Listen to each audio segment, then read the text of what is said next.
I can still recall the aroma of the arena. The air was thick with the aroma of sand, sweat, and blood, which lingered in the psyche for days after you had exited the Colosseum. The marble seats would be illuminated by the sun as 50,000 Romans crowded the stands, their voices resonating like thunder. They were ravenous for spectacle, for death, or for victory. And there, beneath the golden light, were the gladiators, men who were more than slaves and more than combatants. In chains, they were legendary, the entertainment center of the empire. I was a youthful scribe at the time, employed by a senator who had a fondness for the games. The vibration of the throng could be felt through the stone steps each time we entered the Colosseum. It was not merely sports, it was Rome itself on display, its power, cruelty, and peculiar fondness for grandeur and death. The gladiators originated from all corners of the empire, including Gaulan prisoners of war, deserters, felons, and even free men who sold themselves into combat in exchange for fame and fortune.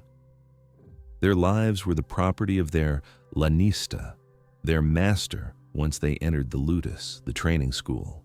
They honed their murdering skills by training with wooden swords daily. They were taught to fight not only for survival, but also for performance, to perish dramatically and bleed beautifully. Because in Rome, even mortality was required to entertain, within the gladiator school. I observed something that the audience never did during my initial visit to the Ludus Magnus, which is situated adjacent to the Colosseum. Under the cautious gaze of their trainers, rows of men engage in sparring. The collision of practice blades and the bark of commands could be heard. The air reverberated with the rhythm of desperation and discipline as sweat cascaded down their bodies. Some of them were giants, males from Germania with wild hair and pale eyes. From the eastern provinces or the deserts of Africa, others were lithe and swift. They all possessed a similar expression, which was a combination of defiance and resignation. The doctores, or tutors, instructed them in various combat styles. The murmillo, who was equipped with a heavy helmet, and Gladius, the retiarius, who was armed solely with a net and trident, the secutor, who pursued him, and the thraex, who possessed an ornate armor and curved blade. Each individual possessed their own unique strengths and limitations. The crowd idolized it. It was akin to a chess game played with flesh and steel. The day of the games. I recall one morning when the activities were held to commemorate a victory in the East. The emperor was in attendance, seated beneath a purple silk canopy. The audience was ecstatic, waving laurel leaves, tossing flowers, and chanting for blood. The arena was entered by the first gladiator, Tiberius of Thrace, who was tall and broad, his bronze armor gleaming in the sunlight. Marcus the Gaul, who was smaller and more agile, stood across from him, his eyes as keen as those of a hawk. The signal siren sounded. The earth erupted. Marcus darted and dodged, searching for an opening, while Tiberius swung his sword in broad arcs with a heavy and slow motion. Each strike elicited a scream from the audience, while each miss elicited a gasp. Marcus then launched himself forward with an explosive surge of speed, his blade cutting across Tiberius's thigh. The giant stumbled and collapsed to one knee. Someone bellowed, "Finish him! Jugula! Jugula! Kill him!" The clamor intensified. However, Marcus hesitated. He gazed upward at the emperor, anticipating the outcome. When the emperor raised his forefinger and rotated it in a downward direction, swiftly, the strike was delivered. The crowd erupted in joy, and I recall thinking, Rome cheered louder for death than for life, the cost of glory. Some gladiators obtained fame that defied all expectations despite the brutality.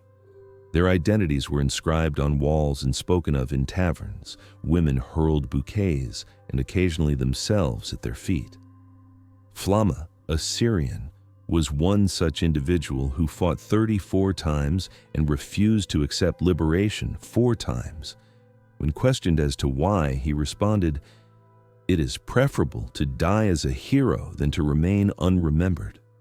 Their triumph was tragic. They were men who fought for honor in a world that had robbed them of it.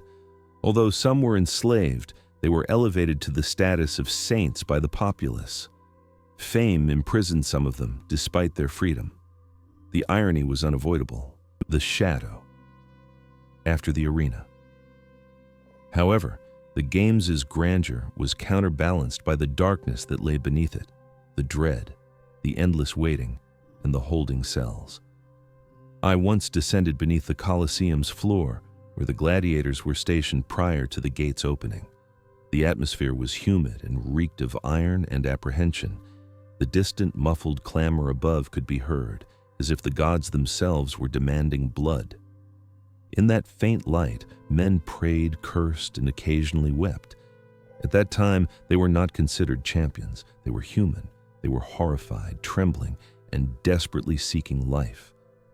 Then, the gates began to rise, accompanied by a grating sound. The obscurity was penetrated by the sunlight, and with that, they were once again transformed into gladiators. When the crowd changed direction. Not all events proceeded as anticipated. The individuals occasionally swiveled. I will never forget the one encounter that took place between a veteran named Aquilus and a newcomer from Numidia.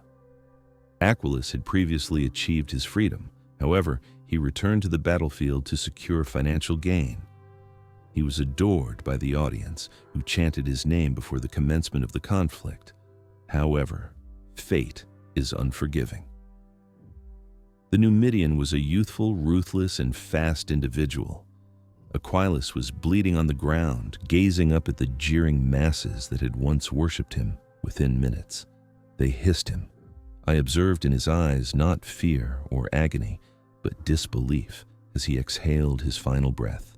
Rome's champions were forgotten with remarkable speed, hope, and rebellion. Nevertheless, hope occasionally glowed from this world of shackles and blood. The gladiator Spartacus, who defied Rome itself, is a name that you are familiar with. His legend reverberated through every training hall, murmured among the slaves like forbidden scripture, even though I was not present during his revolt. He was one of them, having been trained to murder for entertainment, but he chose to fight for freedom instead. The empire was shaken to its foundation by his leadership of thousands of slaves in rebellion. He was, of course, defeated by Rome.